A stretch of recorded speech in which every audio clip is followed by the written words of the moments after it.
Hello, it is Saturday the 11th of October, about 1:30. No beer, I'm on tea duties. I've got work to be getting on with this afternoon in preparation for this evening. So right, what have I been doing since last time you saw me? I've not been brewing because I had plenty on. Things were conditioning in the background. I have been partaking in a few beers. I did manage to get myself the Lidl Oktoberfest collection box. Thoroughly enjoyed 99% of them really. There was only the one bottle that was a bit okay. Drank half of it, tipped it, but everything else was absolutely spot on.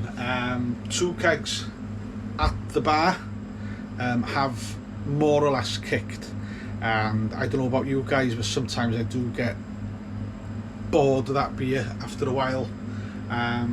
So I've just emptied them. They're about 4 or 5 pints in each, so no problems with that. So that's done. I need 1 keg. So if you remember, I've done the Helles Rauchbier. I split it, put half of it in a keg, which has been conditioning since then, in the keg, and the other half, follow me, which is in the conditioning box here. Pull the door off. Ooh, let's pull it off a bit more. There we go. There we go. Out of the way. There she is. Been sat there for about 8 to 10 weeks. I can't remember exact dates, but it's been in there at about 10 degrees. For those who've not seen this before, it's lined insulation. It's got an old motorbike radiator, 2 computer fans. I've put the Inkbird 308, the probe, on a can, and it is being run via that chiller down there, and probably had it a couple of years now. It's been working absolutely bang on. So yeah, I've got 1 keg, as I said, with about half of the beer, Helles Rauchbier, in it, and then the rest is in that oak cask. Just see if it makes a difference. Hopefully it will, you know. So I'll have a smoked beer in the keg and an oak and smoked beer, so we can find out, compare and contrast, and have a good taste of that. So I need to transfer that over. How I'm going to do that without oxygen being introduced, I don't think there is a way, but I'm just going to have to purge the keg that I put it into as much as I can and try and stop the oxygen getting into it. When I filled the oak cask, I did put a tremendous amount of CO2, like a good layer on top of that, put the stop on the top again, and left it at that. So hopefully it's good. We shall soon see. I'm going to just finish this, get the bucket blaster up and running, clean the keg, and get some pipe clean, something that I can transfer over into the keg, and force carbonate it and see how we get on with that. Just trying to think. That's about it really, but I am starting to whirl things in my mind. I really need to start thinking about new beers now, and the last wheat beer that I did with the 2 packs of that banana split, where I took the temperature for the fermentation up to its maximum of about 24 degrees. That's been an absolute bang on quality beer, the best I've probably ever made, you know, true to type if you like. and been very, very proud of that one. So I'm gonna do that one again. Really thoroughly enjoyed that. I just love the taste of it, so it's fantastic. So I'll probably do that one again. I do have enough grains here to do a hoppy pale ale, and I've got plenty of hops, so I want to try and utilise the hops so I can start thinking new year, new hops, you know, get some fresh stuff. What happens, especially for me, so I'll have some hops that's been there 3-4 years, and I'm thinking, yeah, they're probably past their best now, even though they've been in the freezer and been resealed, but I don't think they're ever the same. So I need a bit of a clear out as well. Right then, so let's crack on. Let's get this oak and smoked beer into a keg. I'll see you in, well, I'll see you when I finish this. Bucket blasters on, and getting ready to get the keg all clean and sparkling and shiny, ready to introduce this oak and smoked Rauchbier in. I've been racking my brain whilst I'm waiting for that to do its job. I found this, remember these? So you might still use them with a bucket, where you can pop this in, well, just near about your yeast cake, so it doesn't drag any yeast or tube in there. Unfortunately for me, although I found it, it ain't gonna fit in this hole here. It's about the same width as the top of this stop here, and the opening is much narrower in this section here, so I'm not going to be able to use this. I think it's going to have to be just shove the tube down there as much as I dare and vacuum suck some beer up. I've not done that for years, so I think that's the only way I'm going to get to do it. So as I said, the bucket blaster doing its biz. Right, I'm going to change that. It's got some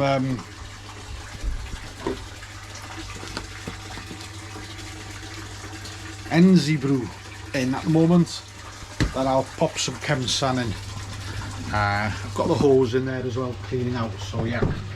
Right, I'll get everything set up as much as I can, and hopefully I can get a camera angle to see how we're getting on. I hope that the beer is all good. Praying to all the beer gods up there. Right, give me 2 ticks, I'll be right back with you. Right, we're ready. The keg is clean and ready. I've left the lid in the Star Sand solution. I have a little hammer just to loosen this. I will get the hose and I'll start introducing the beer. Unfortunately for you guys, you're not going to see that because my actual gimbal has just fallen on the deck and damaged one of the tripod stands.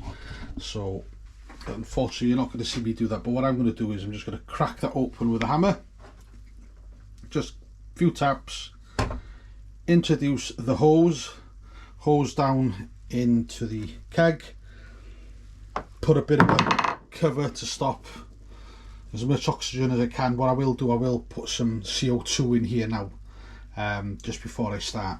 It'll just protect, I'll try my best to protect it as much as I can. This is not probably the best way to do it. I'm sure there's another way. It's the only way I can think of for today, and I'll put enough gas in there to get purge the whole keg out of any oxygen there. So right, so that's what I'm going to do. Give me 2 ticks, let's get the party started. There we go guys, beer is flowing, so I'll concentrate on this now, get this done. Okay, I know it's a massive glass, but I'm not sure if you can see what's in there. It looks alright. Let's have an aroma. Oh, that's definitely oaky. I did utilise the oak chips as well when I the smoked oak chips when I was doing it rather than the beech. Wow, yeah, that smells absolutely fine. Let's go in for dive in for the taste. Not carbonated obviously, but let's see what it's about.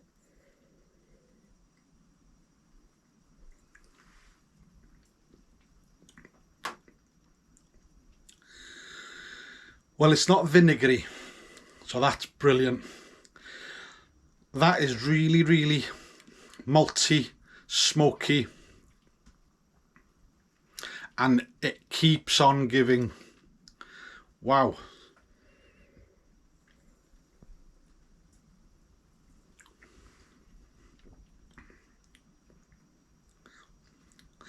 Definitely that smoky. It's got my head going round. I'm trying to figure out what's in there.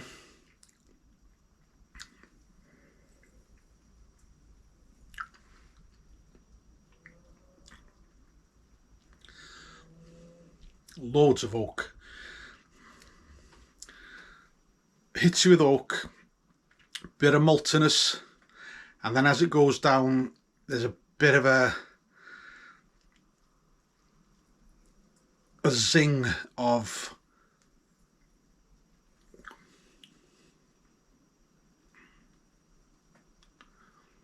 smokiness in right in the back end, right in the back end.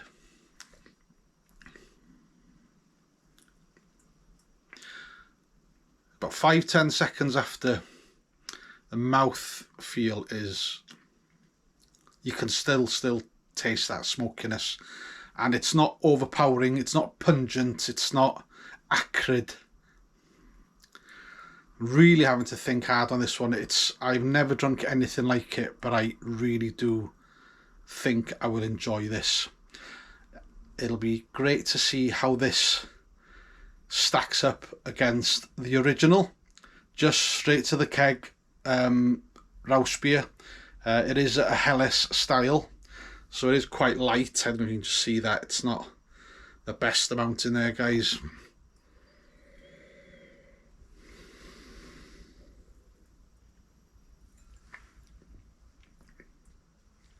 Yeah, I think it's going to turn out great. Brilliant. I was a bit concerned, I will be totally honest, thinking that it would not survive in this.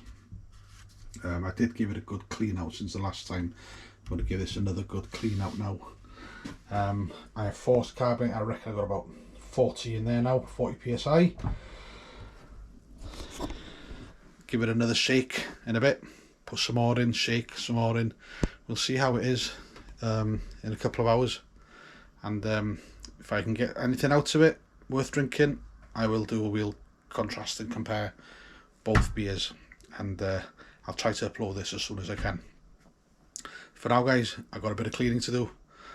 Another keg to clean, get this cleaned, force carbonate this keg, and I will see you at the bar in 2 ticks. And here we are at the bar, and I've poured myself the Rauchbier, the original. This is the one that went straight into the keg. Very pale looking, lovely pillowy head. Let's just get you to have a quick gander at that. Lovely pillowy head.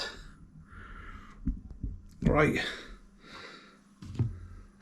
let's see what all the fuss is about.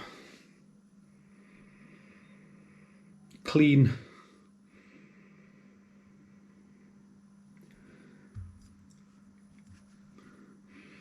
I'll be honest, I can't, the aroma of smoke is not in there. So we'll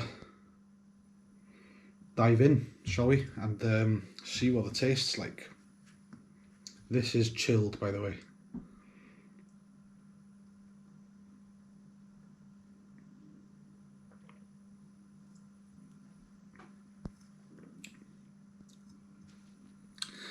That is definitely smoked. That is as smoked as I want it to be. Could be a tad stronger really, but that is so quaffable. It is absolutely beautiful.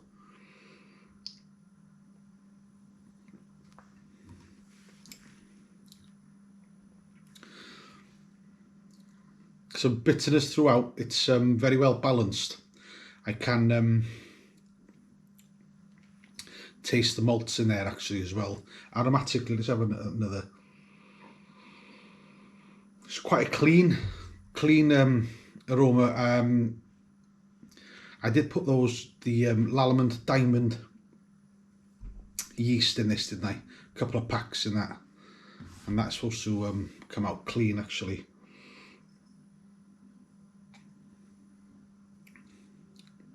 I am mightily impressed with that.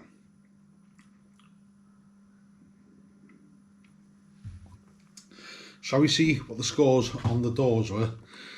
Just see if I can give you the recipe. Further. Stop. I should have opened this already, shouldn't I? Really. Recipes. Library.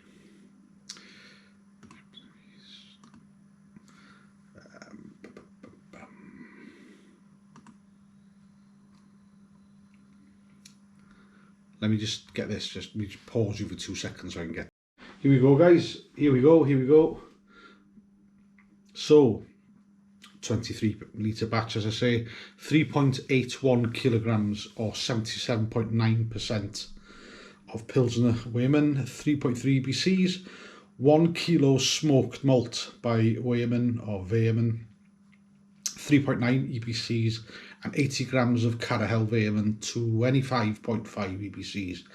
So 60-minute boil, 39.1 grams.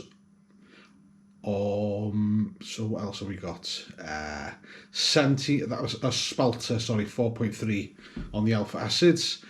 Last 10 minute of boil, 17 grams of spalter, and then 15.7 grams of spalter for 10-minute aroma at 82 degrees, and two packs of the Lallemand Diamond Lager, and that was it really. Yeah, that was it. So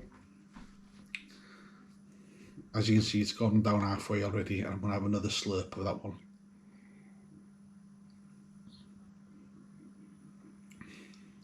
Beautiful. I like that a lot. Right, gonna pause you. I'm gonna go get the batch that I put in the oak cask that you've just seen me empty. It's been force carbonated. I have emptied a bit into a glass, plenty of foamy head on it, so just bear with me. I'll get that and come straight back. There's the original, and there is the oak casked, have force carbonated as I said. Right, let's see what the aromatics are like. Totally different, and definitely woody notes in there from the cask itself, obviously. So I think that it's been conditioning as long as that, but in the cask, force carbonated. Let's have a look at the head on that. Decent head, I would say. Oh, can you see there's plenty of light there for you? Put you back down. Definitely, you get that on the nose straight away. So we dive in. Not sure if it's as carbonated. Should be. Right, let's go. Let's dive in.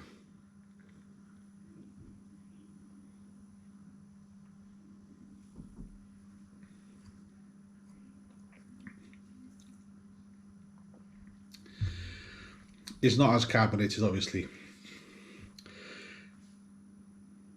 Not as cold either, but it is quite cold because it was set at 10 degrees. definitely different, a hell of a lot different actually.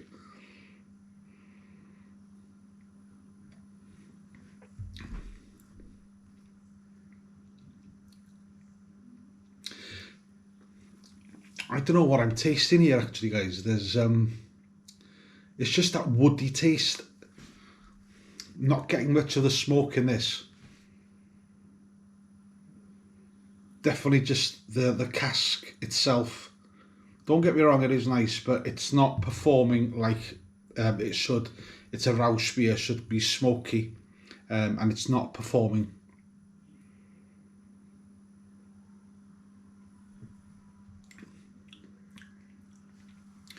Just taste the other one.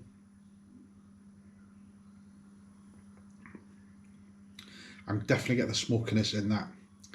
So I thought I'd get much more in this, but turns out it's gone all woody. Because it's been sat in the wooden cask. It hasn't been that long really, about 8 weeks I think it was in total. Would I do that again? No, I wouldn't put it in the barrel again. I would like to try and give it a go when it's absolutely, you know, ice cold as such, to see if there's anything. But definitely the favourite, the original. But we might come back to this. Might give it time in the keg and see how it works. But an interesting test really, isn't it, just to see how things change. As I said on previous videos, I want to start splitting batches with different yeasts. That's going to be quite interesting. I think they look exactly the same though. Maybe that's a bit lighter actually. Looks clearer. So I don't know if the wood's taken anything away from that, the barrel itself as such.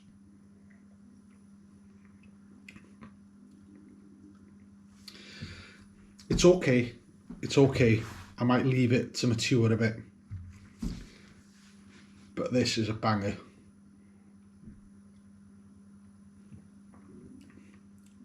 That is an absolute banger. Right. I'm just going to finish this one off. I'm going to leave that one. It's not that I don't like it, I'm going to leave it. Very woody. And I'll just get the stout that I've got on tap as well.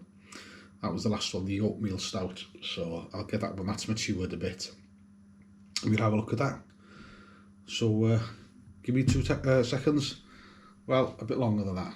It'll be about 5 minutes for me, 2 seconds for you. Be straight back and we'll see what the stout has in store for us.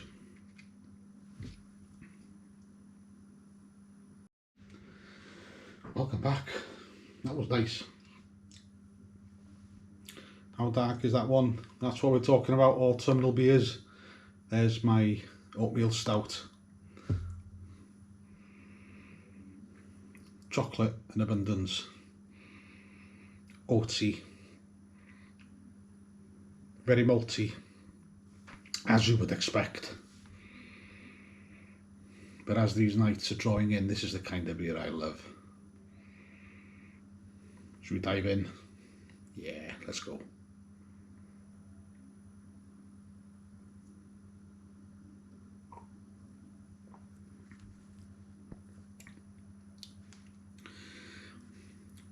Lovely. Still get that chocolatey, oaty.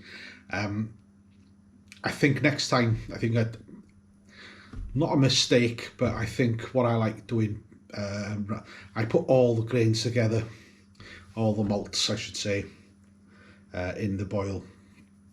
Next time I think if I'm going to do this one again, which I probably will, I just put the dark grains, the dark malts, the last 10 minutes of the boil, I think, just to get that colour in.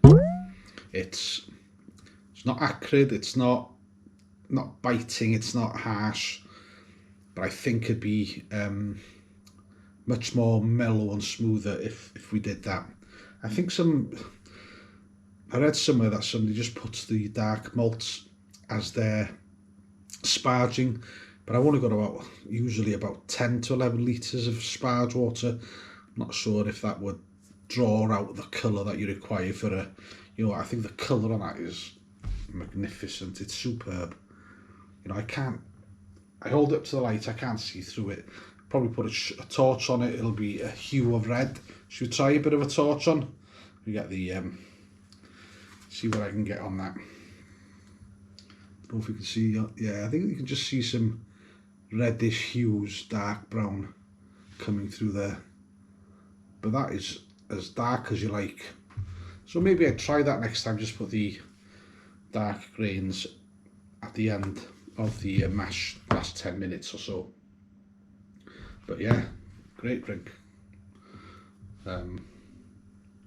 Leaves a lovely lacing, but it's been in the keg for 2-3 months, I'd say, so it's been conditioning beautifully. And the longer it stays there, the better it'll get. So I'm going to try and wrap it up here, guys. Reason being, it's now 6:45. I'll try and edit this as quickly as I can, because I need to be on the Hop Edition podcast this evening. Just make sure I listen into that and see what Andy Lynch has got to say. So thanks very much for watching. Thanks very much for joining me, and thanks for all the new subscribers. 401 subscribers, no less. So thank you very much for everybody who's subscribed. And yeah, long may it continue. It's a great journey, I'm loving it, and we'll leave it there, guys. So as we say in Wales, Kegged.